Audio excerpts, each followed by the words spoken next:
Estás sintiendo Alderiques 2.0 Radio. Síguenos en nuestro Twitter, Facebook y Instagram. @Alderiques. Alderiques 2.0 con Samuel Gradín.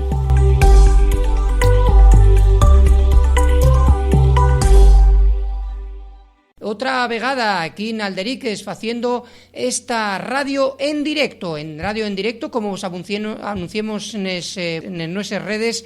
Estamos haciendo otra vegada más radio en directo aquí a través del nuestro Facebook Live, y en este caso vamos a falar con el profesor de Economía y que nos presta por la vida, porque ya tuvo 10 vegades en Alderiques, y en este caso David Rivas, que ya lo tenemos a través de la línea telefónica. David, muy buenas, muchas gracias por atendernos. Muy buenas tardes, Samuel, muy buenas tardes.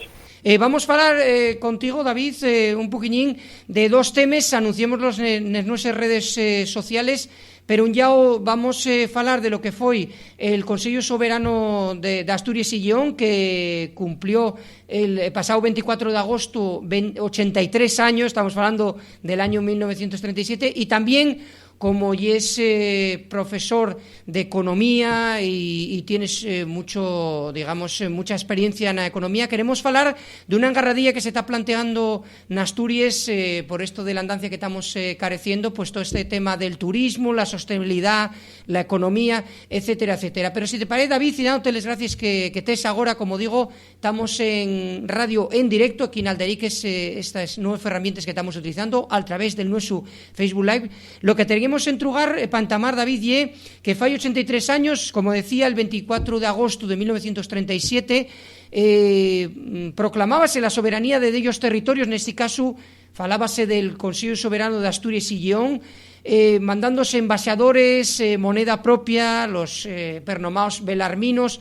Cuéntanos un poquitín la historia de lo que sucedió fai 83 años. Bueno, y una historia muy interesante, y justamente es que decía, últimamente ya se va sabiendo un poco más de ella, publicándose más cosas, pero todo es de un episodio de la historia de Asturias todavía poco estudiado, ¿no? Hay mucha controversia, ¿no? Pero básicamente yo creo que hay una decisión que toma Belarmino Tomás y el gobierno, el consejo que nombra, que es un gobierno donde participan todos los que eran los subgrupos republicanos, PSOE, PP, Izquierda Republicana, UGT, CNT y FAI, y que responde primero a una necesidad.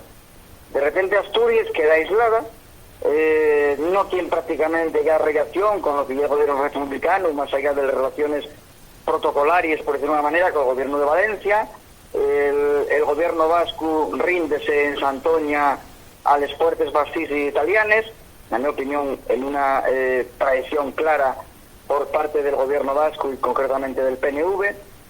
Cae Santander, que ya era el último baluarte que Asturias tenía por oriente, y entonces necesiten, en primer lugar,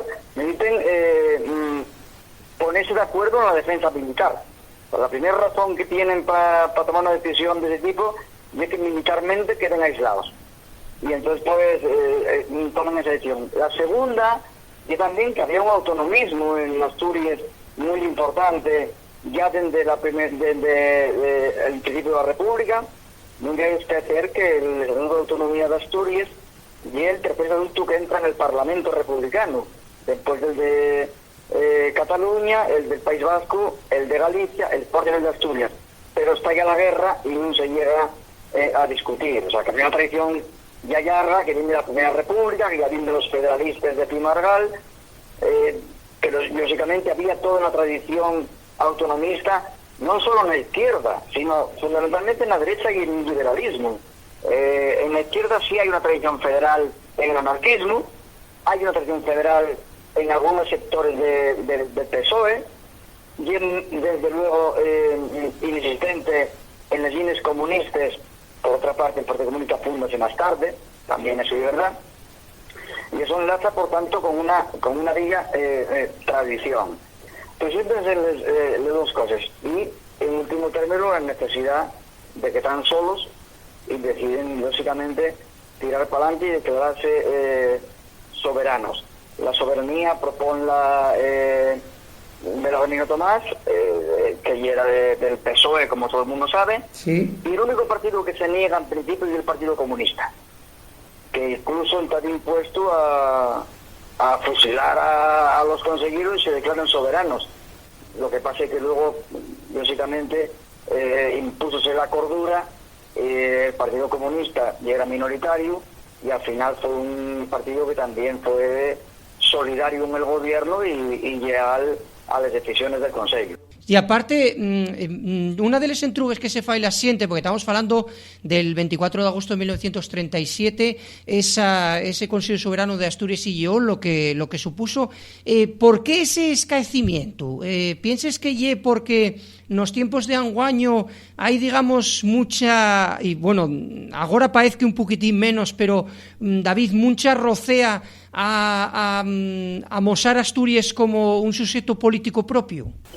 Yo creo que hay dos cosas. Una es esa que dices, el miedo a la identidad asturiana ya muy fuerte en la política después de la guerra.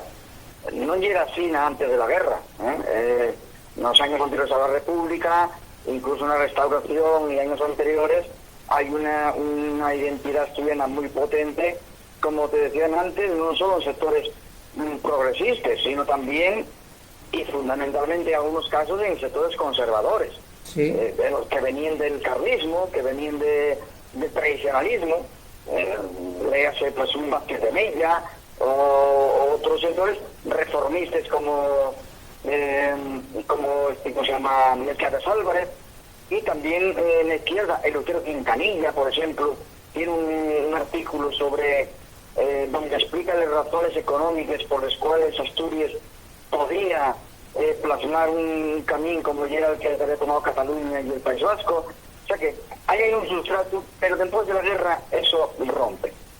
Y rompe primero en la derecha pues franquista, unas élites culturales que son sustituidas por unas nuevas más o menos falangistas, una universidad de Dublín que pasa de ser una universidad cosmopolita y una universidad tremendamente liberal y abierta a la provinciana en la que se convierte en los años 40 y 50, un provincianismo del que prácticamente está saliendo ahora, de los últimos 10, 15 años, y luego también una izquierda que tiene un gran complejo con el tema del 34 y con el tema del 37.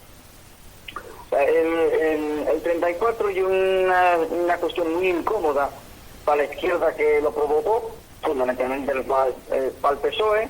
Cuando llega la transición, de repente el 34, para ellos es muy complicado de explicarlo.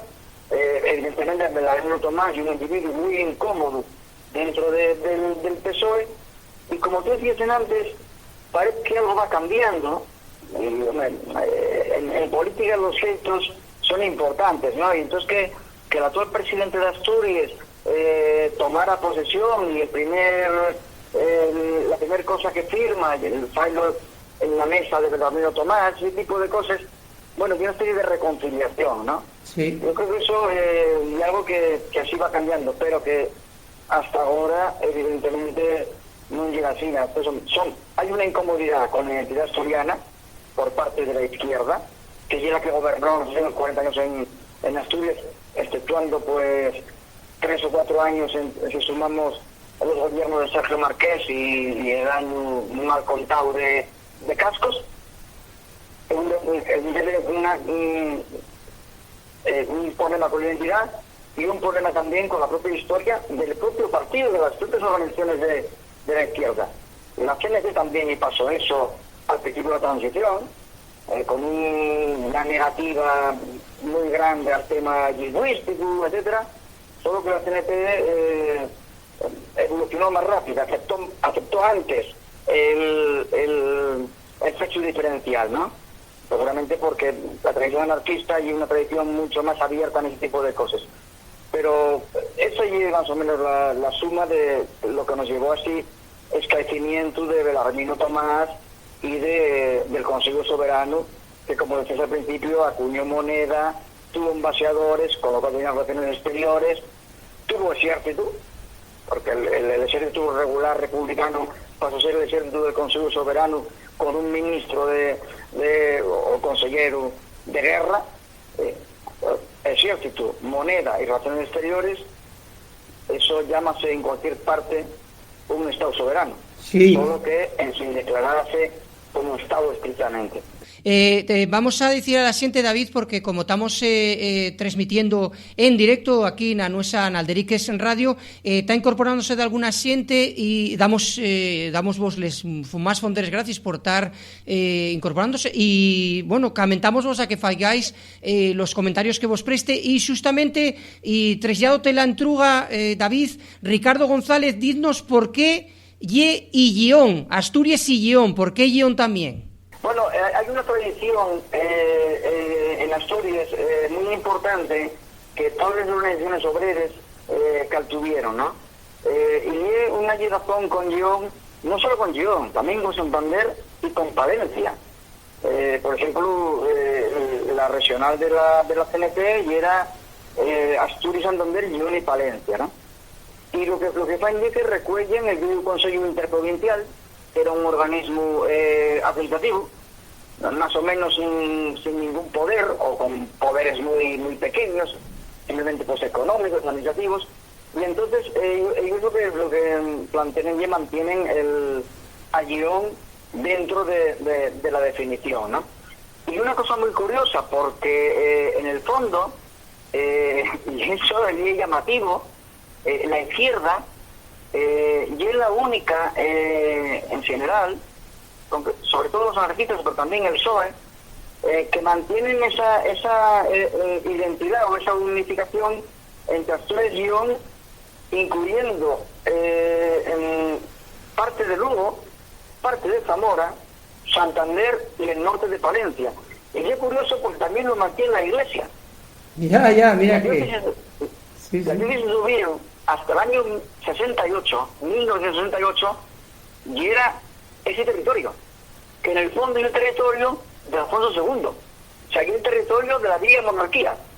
Con lo cual hace esa paradoja de que un territorio que era el de la vieja monarquía asturiana, que luego fue asturionesa, que también es el viejo territorio eclesiástico, la izquierda reivindica lo como propio, en una especie de asunción de la identidad tremenda, posiblemente casi inconsciente, pero para ellos era el territorio natural.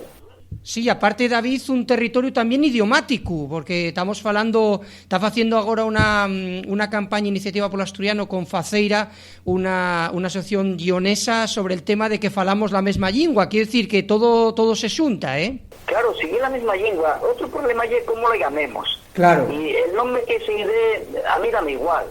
Bueno, vamos a ver, yo creo que sería bueno para todos que tuvieran un nombre único, que yo creo que debería ser el asturiano. Pero a mí dame igual que la llamen mirandés, que la llamen guionés o que la llamen como quieran, pero la lengua es la misma. Sí. Es la misma. Lo que es que, bueno, claro, cada uno pues llámala como la llamo siempre. Entonces eso es un problema menor. El tema lingüístico y uno de los temas seguramente menos estudiados en la época del Consejo Soberano y en la época de la República y en la época del movimiento obrero. Hay estudios muy interesantes sobre el uso del asturiano en el movimiento obrero, pero también está poco estudiado. Valdés tiene algunas cosas analizadas que yo leí bien interesantes.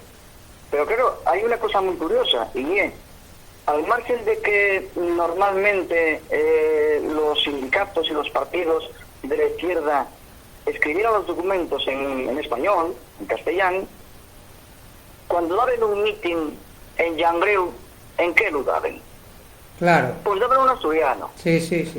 Claro. Porque era la lengua propia. Otra cosa es que luego, pues, que iban un poco más de cultos, porque tenían diglosia, porque tenían seguramente una infravaloración de la lengua, y entonces al escribir hay muy pocos documentos importantes.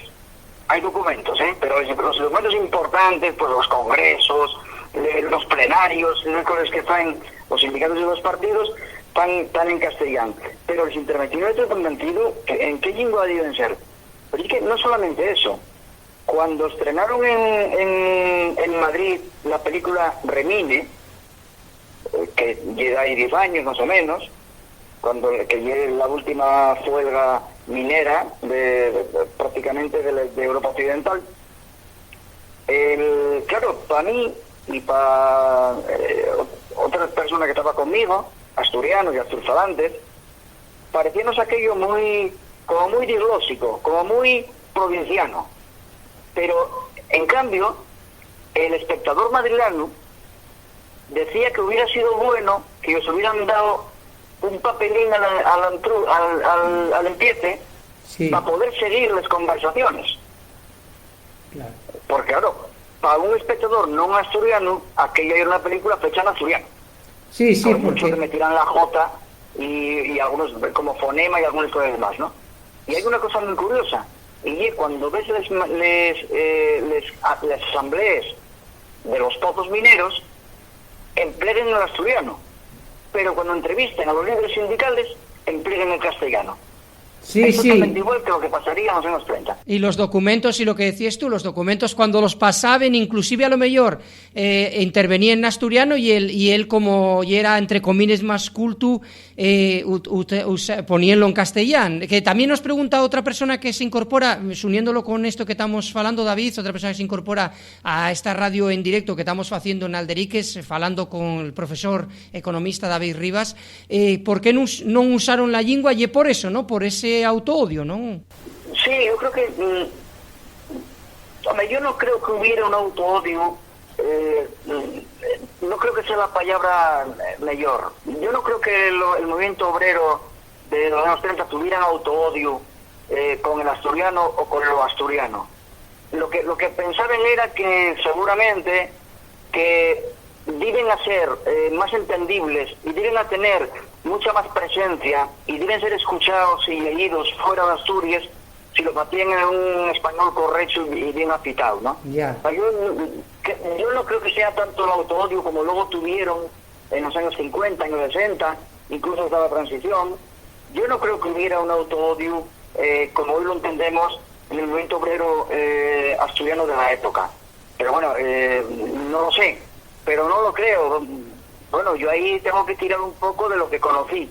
Siendo rapazón, siendo chiquillo, mi abuelo era de la CNT de la FAI y mi abuelo era un director habitual de Teodoro Cuesta, de Acebal, de Pin de Pría, o sea, que no eran gente que tenían autoodio, pero seguramente mi abuelo se hubiera tenido que escribir un panfleto para mandarlo a no sé dónde y seguramente lo hubiera escrito en castellano. Claro, claro. No, pregúntanos, David Sabel Rodríguez, que se incorpora también, dice que si sabía asturiano Belarmino porque dice Isabel que ya era de Valladolid. Pues mira, yo donde había nacido Belarmino Tomás, pues mira, ese dato no lo sabía yo. No, yo tampoco lo sabía. Pero, no sé, yo creo que había nacido en el Consejo de Decisión. Pero no lo sé, de todas formas, Tomás y un apellido asturiano. Ya, ahora, sí, que puede ser. También puede haberlos en otro sitio. Eso no lo sé. Ahora, que Belarmino Tomás, cuando llega a ser el dirigente principal de la huelga revolucionaria del 34, que falaba asturiano, a mí no me cabe la menor duda. Falaría lo mejor o peor, eso no lo sé. Porque para entenderse con la mayor parte de la gente en un mundo minero, pero que también era de entorno rural, el asturiano en aquel momento era la lengua más falada en Asturias, excluyendo los escapes más cultos de la burguesía a la cual pertenecían algunos miembros del movimiento obrero pues más ilustrados, ¿no? Y aparte, uniéndolo con eso, David, lo que falábamos de que nos entrugaba Ricardo González del tema de por qué era Consello Soberano de Asturias y Lleón, quería hacerte una entruga, una reflexión sobre este tema de que se fala mucho el Consello Soberano, porque sí que se pensó cuando na transición política, na restauración de la democracia y a finales de los años 70 en el siglo XX, pensóse en vez en vez de facer unha autonomía que fuera uniprovincial como lle la del Principado de Asturias, de facela de Asturias y Lleón, pero parece ser, non sei se tienes datos tú y que nos ilumínenos un poquitín a ver si lle verdad lo que nos sentimos, que foi dende los partidos de izquierda, dende el PSOE, donde se negaban a xuntar Asturias con Lleón porque sabían que en Asturias deben ganar y que Asturias y Lleón, digo, facer unha autonomía que fora Asturias y Lleón. Sí, esa idea fue muy discutida. En Asturias nunca tuvo mucho éxito, tuvo base en Lleón. Los lleoneses cuando se dieron cuenta de que la autonomía uniprovincial suya o con Zamora no iba para adelante y que los iban a meter con Castilla, los guionesistas, apostaban más por la unión con Asturias que los asturianistas por la unión con Lleón, ¿no? Sí. Pero la clave puede que el PSOE y el PP tuvieran miedo al voto más derechista de Lleón, eso puede ser. Eso a mí no me consta, o sea, yo no lo sé. Pero sí hay una cosa importante. Quien está detrás de ese asunto es Martín Villa. Sí. Martín Villa, que entonces era ministro de Interior, igual se llama Gobernación todavía de aquella, él y un falangista de Lleón, y él lo que pretende es hacer una comunidad muy grande que frene un poco a la periferia. Y él es el artífice de la unión en Lleón y Castilla, que se le escapa Santander, que forma Cantabria, y se le escapa Logroño, que forma La Rioja. También tuvo a punto de escaparse Segovia, pero ahí metieronla adentro. Entonces fue Martín Villa el artífice fundamentalmente de la construcción de Castilla y Lleón y el que corta la posibilidad de la unificación de Asturias con Lleón. Desde el punto de vista de los asturianistas, que yo ya estaba en estos asuntos, lo que pasa es que, bueno, pues era poco más que un guaje, teníamos cierta prevención a esa unificación. Yo soy muy guionesista, pero de aquella tenemos mucha prevención por una sencilla razón. Si ya veíamos la cuestión lingüística muy complicada en Asturias, si además uníamos una comunidad más prácticamente castellanizada al 100%, como Lleón y Zamora, resulta que, claro, de pasar de un porcentaje de, vamos a poner, 30% de falantes, pasábamos un porcentaje del 18%. Claro. Con lo cual, claro, si ya lo teníamos complicado, íbamos a tenerlo peor. Esa fue una razón por la cual incluso los asturianistas, que digo, yo entonces era poco más que un guaje, o sea que mi opinión no valía para nada. Y el asturianismo entonces toma en mano de gente que tenía pues 10 años más que yo, etcétera. Pero sí es verdad que eso se planteó. Ahora viéndolo con una perspectiva histórica, yo creo que no hubiera sido una mala idea una comunidad autónoma como la de Asturias y Lleón. Lo que pasa que decían, David, que también Fernández Villa, el sindicalista tan nomado y que tiene esos procesos judiciales, el del Soma UGT, que ya era otros de lo que ya era más roceano porque sabía que tenía muy dominado Asturias y les cuenques mineres y que si voto, como dices, Lleón en teoría un territorio más conservador y que él, bueno, negaba da fechu el tema porque sabía que si se juntaba Asturias con Lleón perdía ese dominio que tenía Fernández Villa a lo que era el tema minero, ¿eh? Bueno, puede ser, yo eso tampoco lo sé, tiene pinta de ser plausible, pero eso no lo sé. De todas formas, les cuenques mineros de Lleón estaban en línea con el Soma, ¿eh? Ya. De hecho, cuando estalla la guerra en el 36, los mineros de Villablino deciden ir a tomar la capital y entienden que la capital llovió. No van a tomar Lleón, van a tomar Lleón. Ya. O sea que hay una identificación también muy grande, ¿no? Dentro de la minería. Pero no lo sé, eso yo no lo sé, pero tenemos unos políticos ahora que parece que todo el mundo diga para la transición, como aquellos grandes políticos que todos quieren ejemplares. No, eran bastante malos, la mayoría de ellos. Lo que pasa es, claro, en comparación con lo que tenemos ahora, pues la mayoría parecen prácticamente, parecen el mariscal Bismarck, ¿no? Sí, y después, David, ¿cómo todo esto remata muy trágicamente? Porque ya la propia república la que manda a reprimir todo lo que ya esta historia, ¿no? O sea, quiero decirte que la historia vaya como ye, ¿no? El que mandaba las tropas aquí, López Ochoa, yo creo que un hombre tratado bastante justamente por la crítica histórica de la izquierda. Yo creo que pasaron a llamarlo el verdugo de octubre. De hecho, mataronlo en el 36 y pasaron la cabeza a una pica y tal. Y yo creo que es lo contrario. Bueno, no lo contrario. Creo que hay que mirar la figura de López Ochoa de otra manera. Yo creo que si no llega a ser López Ochoa, aquí la matanza hubiera sido terrible. Si ya fue la represión tremenda y los muertos fueron muchos, si llega a estar al frente un tipo que no fuera como López Ochoa, la matanza hubiera sido terrible. Y ahí es donde empieza la historia política de Belarmino Tomás. Porque Belarmino Tomás es un sindicalista. Él es sencillamente el secretario general de la Huelga General. Y entonces él entrevistase con López Ochoa en Uvieu, ¿no? Y entonces cuando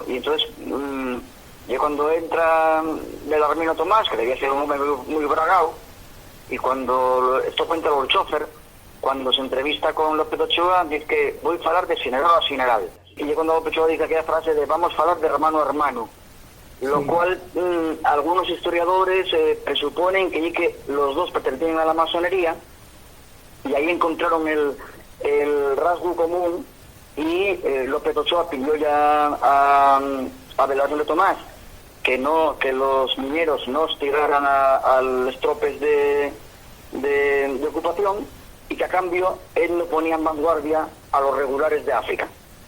Los dos cumplieron la palabra, y por eso yo creo que el papel de Belarmino Tomás y el de López Ochoa evitó que aquello fuera un baño de sangre que podría haber sido muchísimo más grande que el que hubo si dejen a Franco meter a los regulares, y que era lo que en último término hubiera querido, porque Franco solo entendía la guerra como el exterminio del enemigo, cosa que López Ochoa no entendía.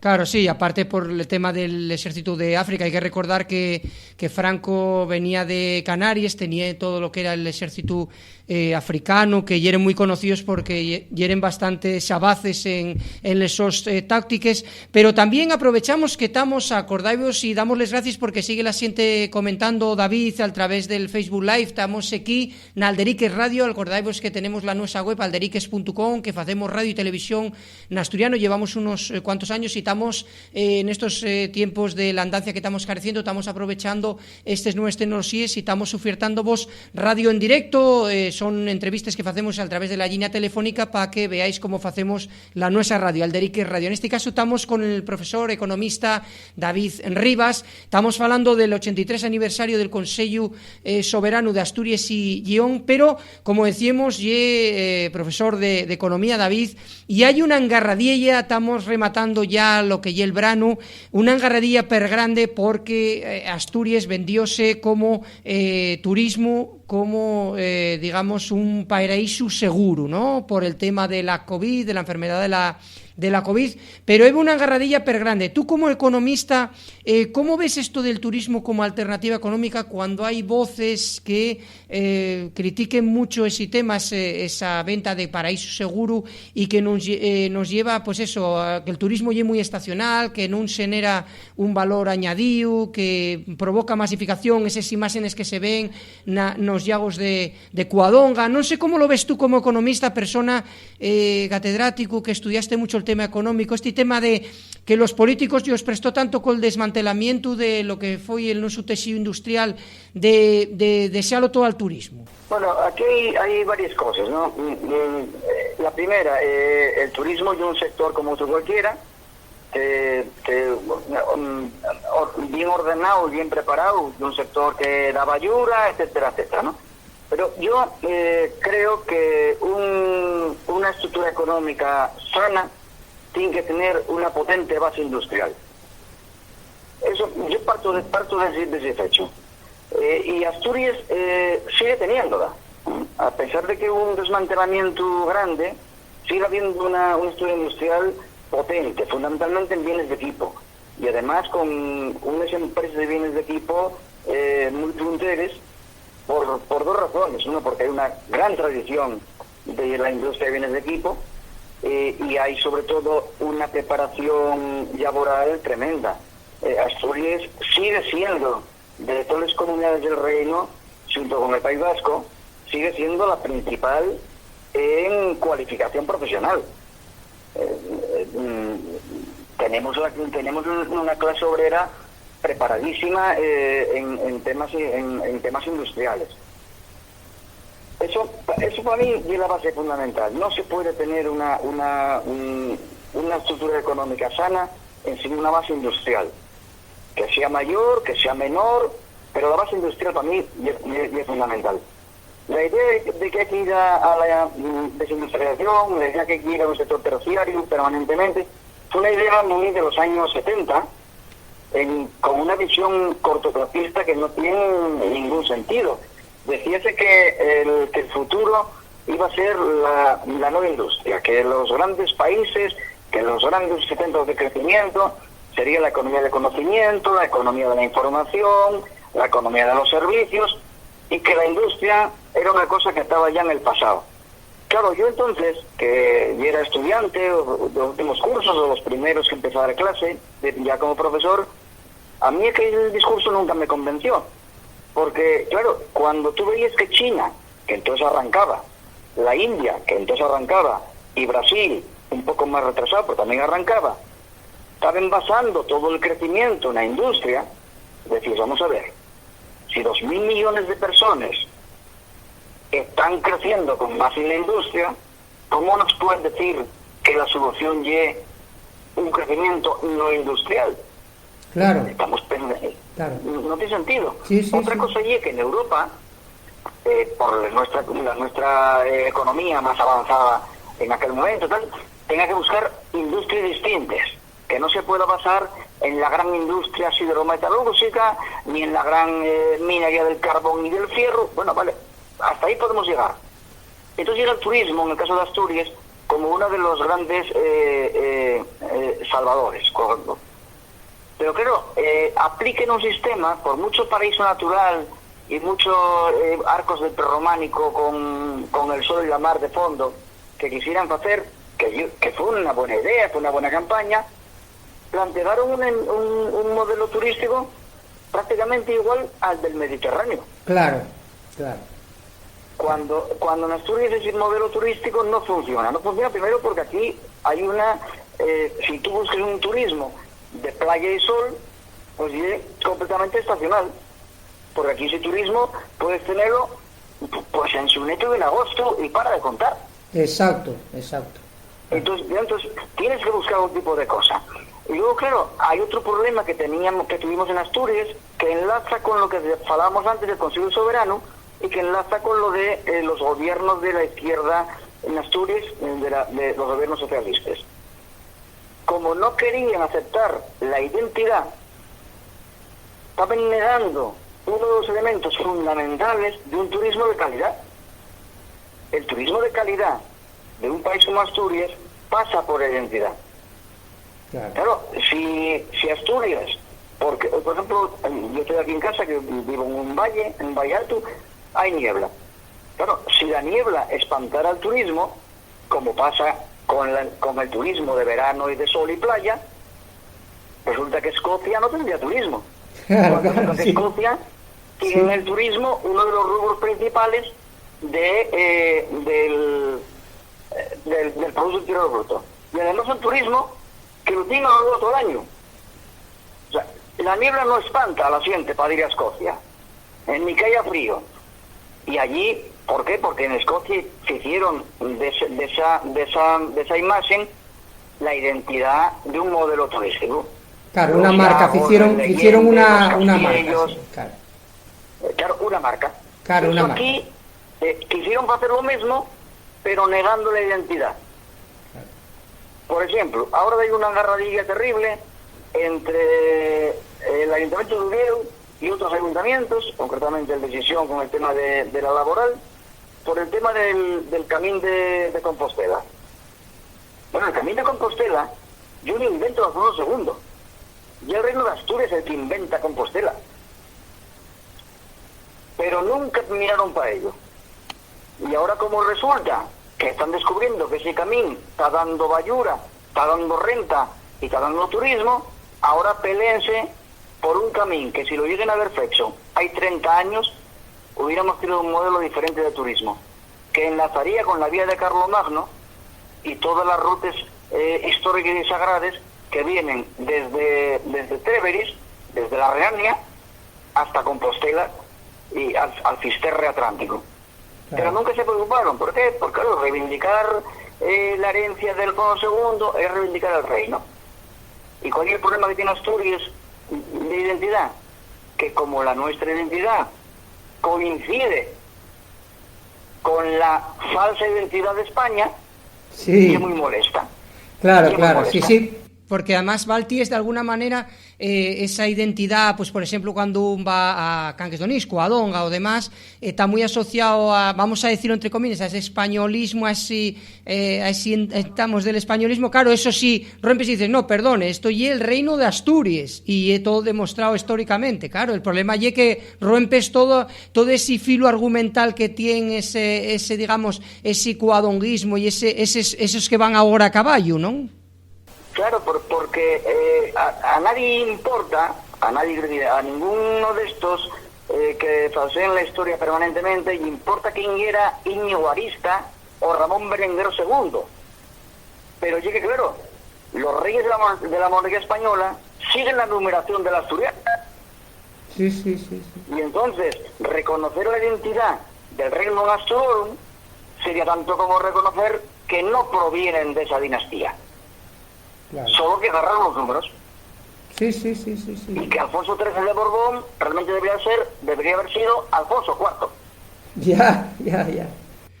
Sí, agarraron hicieron esa unión y el tema eso que llevase, aparte estamos muy averados al 8 de septiembre, que ya hicimos aquí de ellos alderiques sobre el tema de por qué se escogió el 8 de septiembre como fecha de Asturias y demás, porque de alguna manera estás muy unido al coadonguismo, la iglesia y a todas esas historias, David, también, ¿no? Sí, pero mira, ahí yo creo que ahí cometióse un error muy fuerte en determinados sectores del asturianismo, y sobre todo en el asturianismo de izquierda y en el nacionalismo de izquierda, y es que el anticovadonguismo lo que hizo fue que deseamos Covadonga y el símbolo de la monarquía asturiana a la derecha y a la iglesia. Claro. Cuando, en mi opinión, yo siempre defendí que teníamos que haberlo reivindicado dando otra lectura.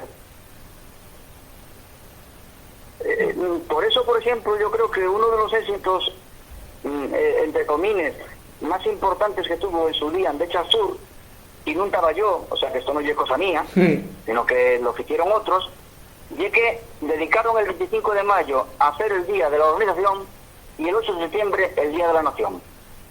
Y creo que fue una decisión muy inteligente.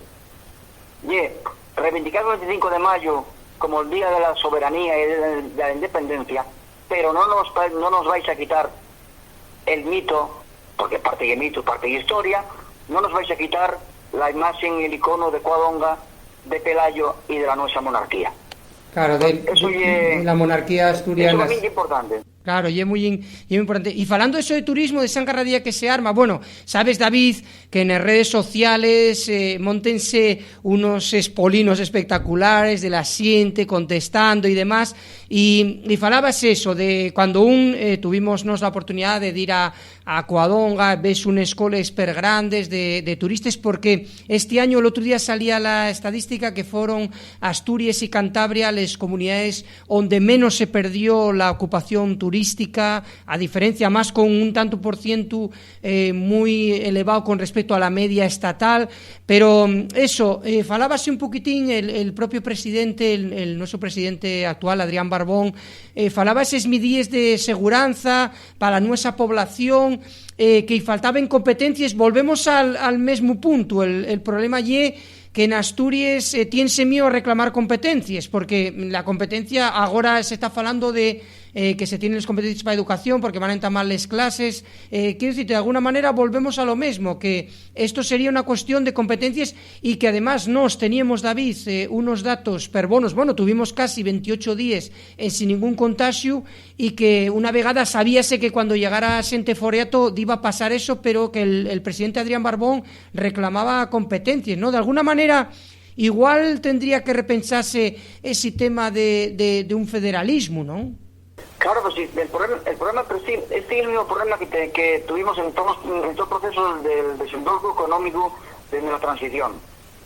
Cuando llega la reconversión industrial, que ahora estamos en un proceso muy parecido, solo que de otro tipo, pero cuando llega la gran transformación económica de los años 70-80, sobre todo los 80, claro, resulta que Asturias no tiene competencias, mientras que otras comunidades industriales, como era Cataluña y era el País Vasco, sí les tenían. Entonces, claro, siempre Asturias fue sacrificada, porque además, primero, porque al PSOE daba igual lo que pasara aquí, pero en segundo lugar, aunque hubiera querido hacer otra cosa, no tenía competencias. Ah, no podía. Y el presidente Barbón, que parece ser que quiere hacer otras cosas, darse cuenta todos los días de que pega con la cabeza a la misma pared. Claro. Que no tiene competencias para nada. No, y que aparte ahora, David, que se está en un proceso con esa fuerza que tiene la extrema derecha, que se está en un proceso que se tiene ganas de recentralizar, que lle peor ainda, ¿no? Claro, porque con esto de la pandemia y de estas cosas, hay un proceso de intento de recentralización. Yo veía o oía en la radio, no me acuerdo exactamente muy bien, que criticaban, ¿no? Oye, que hay 17 formas de volver a clase. Bueno, pero mi pregunta es, bueno, ¿y a ti qué coño le importa? Sí. Si yo tengo un fío que va a clase en Logroño, a mí lo que me importa es el modelo que plantea La Rioja. ¿Qué más me da que Extremadura? Ese razonamiento, no, oye, que ahora hay 17 formas de volver a clase. No, para ti hay una, la de la comunidad en la que tú vives. Claro. Y el niño que tenga que ir a la escuela en Pravia, no tiene por qué preocuparse el padre de lo que sale en Murcia. Sí, y un poco... Sí. Claro, eso no tiene sentido. Otra cosa es que fales del comercio exterior, que fales de la defensa, que fales de ese tipo de cosas. Pero cuando fales de competencias transferidas, bueno, pues si Asturias decide que el curso empieza el día 15 y Extremadura decide que empieza el 24... ¿Qué problema tiene un paisano en Almendralejo de que en Villaviciosa empiece 5 días antes? Sí. Pero el discurso, claro, que hay que recentralizar, ¿no? Y entonces ese es uno de los problemas fundamentales. Y luego el tema del turismo que me preguntabas, lo de los rebrotes, ese tipo de cosas. Sí. Claro, eso era de esperar. Era de esperar que esto pasara. Hombre, yo no entiendo de virología, ni entiendo de pandemias sanitarias, pero sí entiendo un poco de estadística. Y a mí estadísticamente los datos de Asturias parecen razonables. Era lo que se esperaba, y yo creo que dentro de lo que cabe no son tan graves como lo que yo esperaba estadísticamente. Habrá que esperar un poco a que llegue septiembre para que los últimos coletazos del verano, pero no me parece tan así. Y hay una cosa muy importante, y es que, por lo que tú me preguntabas antes, y es que con esto de la pandemia, de los rebrotes y de los contagios, está poniendo sobre la mesa el debate verdadero, que es el tipo de turismo que tenemos. No, y lo de, o por ejemplo, David, lo de Cabrales, lo de que pesearon todos los bares porque apareció un positivo y armóse un espolín de la de su madre, claro. Claro, entonces, pero eso lo que refleja allí que tenemos un modelo pues muy mal construido, porque un modelo que se aplicó en los años 80, vendiendo lo que sí tenemos, pero vendiéndolo mal. Que consiste en buscar un turismo diferente, turismo muy distinto. Un turismo de alto valor añadido, y aparte vendióse eso, un turismo masificado, lo que tú comentabas en antes, ¿no? Un turismo como muy de otro lugar, muy mediterráneo, de sol y playa, y aquí no somos de sol y playa, y otra cuestión, pues tenemos montañas, tenemos paisajes, y también tenemos lo que decíamos, la gente ahora ve un peligro en el turista por el tema de la COVID, pero en realidad porque dase cuenta pues que en esos núcleos rurales lo que hay es mucha población mayor, que son pues una población más, digamos, sensible a lo que lle agarrar esa enfermedad, ¿no? Claro, vamos a ver, en momentos de crisis, sobre todo cuando la crisis es sanitaria, claro que afecta directamente a la salud directamente, o incluso a la mortalidad, la gente pone un poco de pie. Pero yo lo que quiero incidir y quiero repetir bien es que el problema es un problema del modelo turístico, no es un problema solo de que haya más madrileños o más de Barcelona o más de Bilbao que tienen pues más incidencia en el tema de la COVID, que ese es un problema, evidentemente claro que hay un problema, pero por detrás está el problema del modelo que tenemos de desarrollo turístico. Claro. El otro día comentaba en la prensa la periodista Arantxa Margolles, que ella está haciendo un programa en Sesión sobre un recorrido por Sesión tenebroso, Sesión de los crímenes y tipo de cosas, ¿no? Sí. Y fue un asturiano, y entonces contaba que la mayor parte de los turistas, ella citaba concretamente a gente de Madrid, de Cataluña y de Canarias, que encontraban un valor añadido cuando explicaban las cosas en asturiano. Claro. O sea, los propios turistas. Los moriatos. Sí. El turista acepta las cosas si le sabes dar. Claro. O sea, tenemos un turismo de muy mala calidad porque ofrecemos posibilidades de que haya muy mala calidad. Sí, muy masificado aparte, porque además van... potenciase además cuando se va a Fitur pues los lugares típicos, ¿no? Al final lo que hay que buscar también son alternativas. Asturias tiene una montonera de alternativas, que no un hielo mítico de ir a Covadonga, ¿no? Aunque Covadonga sea muy guapo, vamos. Claro, bueno, aquí yo maravillo cuando cada vez que veo a un paisano que hay que ir a buscarlo al juego de los cabrones porque se perdió y hay que ir allí con un helicóptero del demonio. Sí. Y la mayoría de veces son imprudentes que no conocen la montaña, que se meten por sitios donde no se meten ni la gente de allí, que se ponen con una chalupa a navegar por el Cares, cosa que no hacen los paisanos de la zona, aunque que conocen el río. Pero y que también resulta que los servicios de información turística llévenlos allí.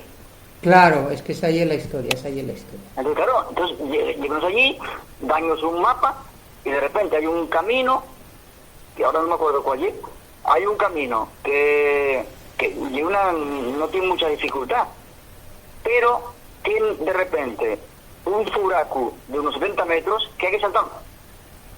Sí. Y si lo saltes, ya no hay vuelta atrás. No hay camino de retorno. Bueno, pues eso no está marcado en los mapas que te dan en la oficina de turismo de Can Reconís. Claro. O no te cuenten cosas tan sencillas como algo muy simple. Hay la manía siempre, no sé por qué, que la gente que llega a Covadonga, eso cualquier asturiano lo conoce, llega a Covadonga, visita la cueva, la basílica, da una vueltina por Covadonga, toma allí un café y a la 1 del mediodía suben los llagos. Todo el mundo sabe que en los llagos la mayor parte de los días a las 5 de la tarde cae la niebla. Sí. Bueno, pues son incapaces de decir en una agencia turística, oiga, hágalo al revés, suba primero a los lagos y por la tarde visite Covadonga. Claro, suben a las 10 de la mañana. Conclusión, piérdense. Claro.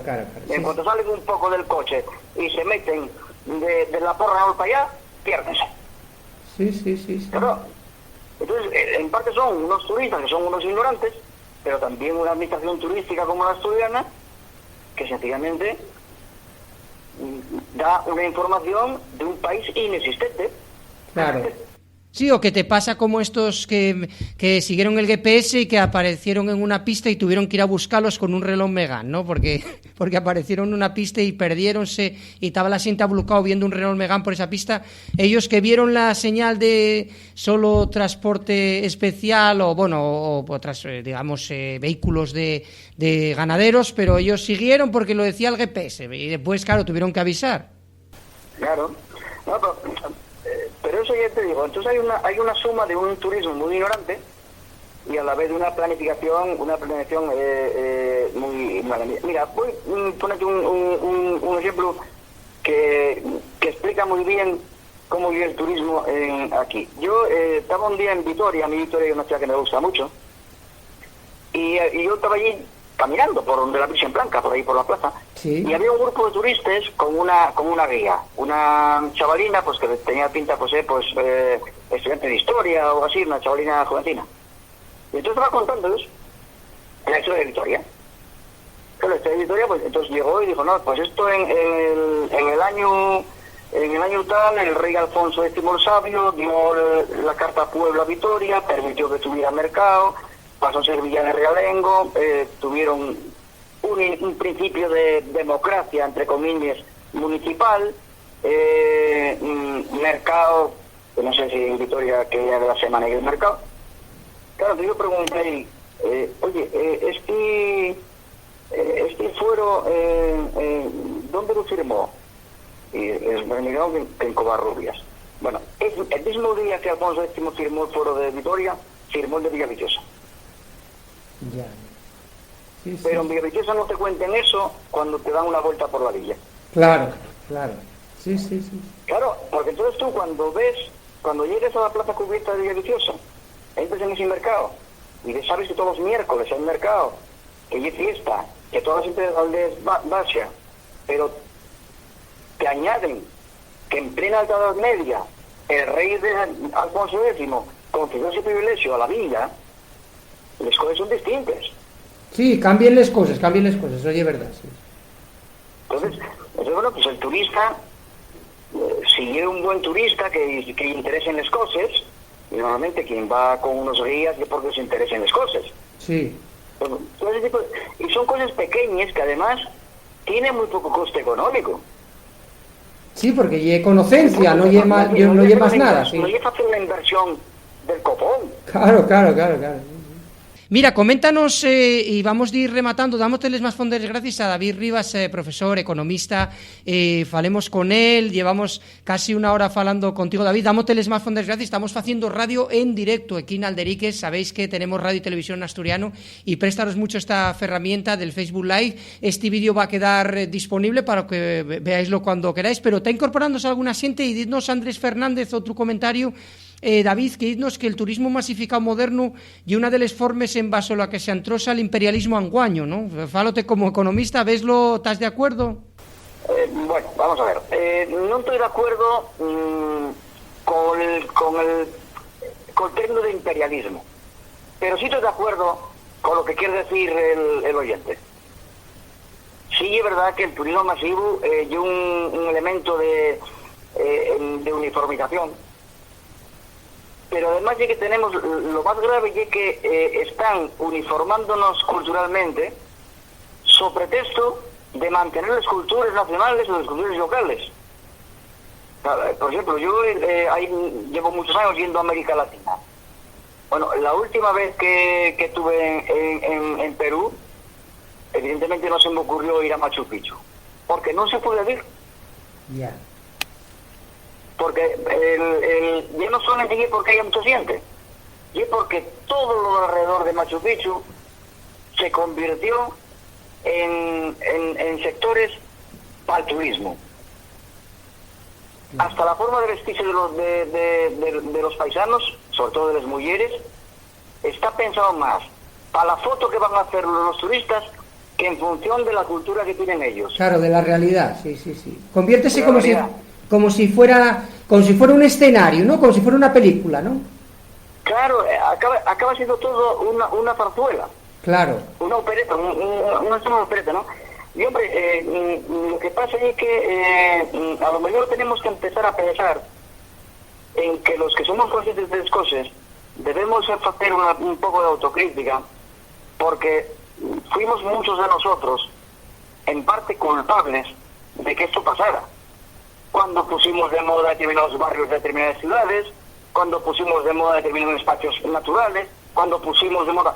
Es decir, los primeros, o no tan primeros, que trabajamos en estas cosas, seguramente no valoramos suficientemente el impacto que íbamos a provocar.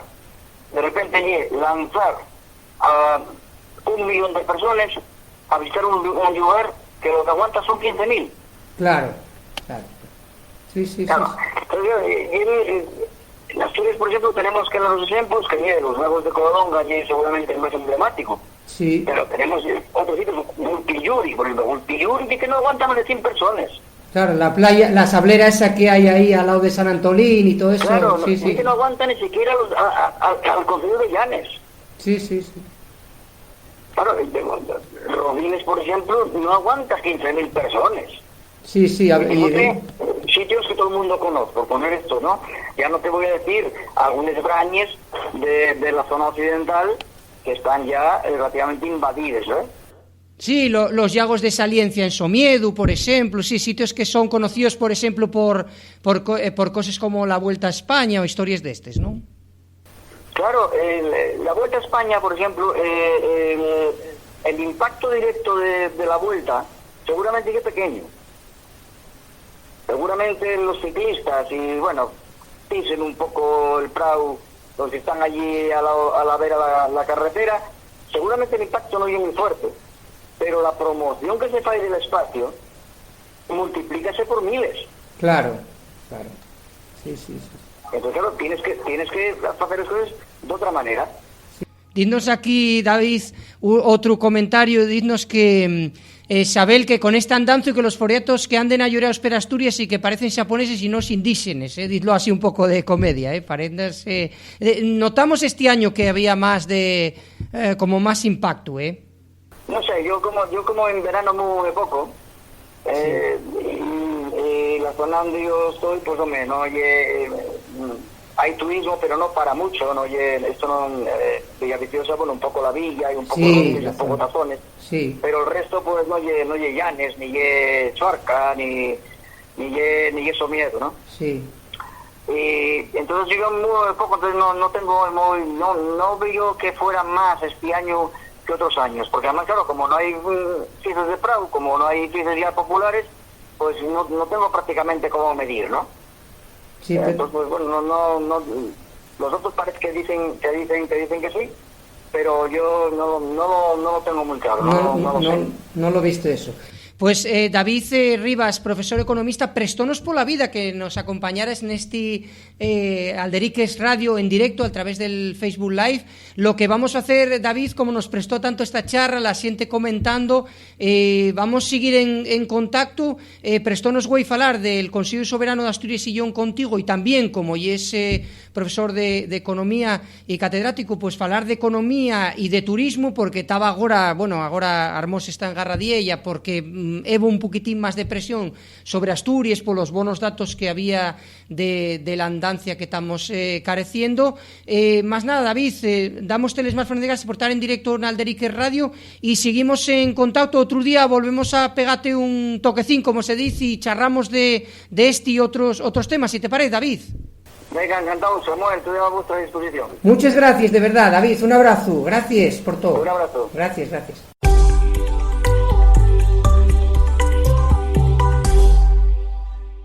Alderiques 2.0 Radio. Pues al encontrarnos en el iVoox, iTunes y Spotify.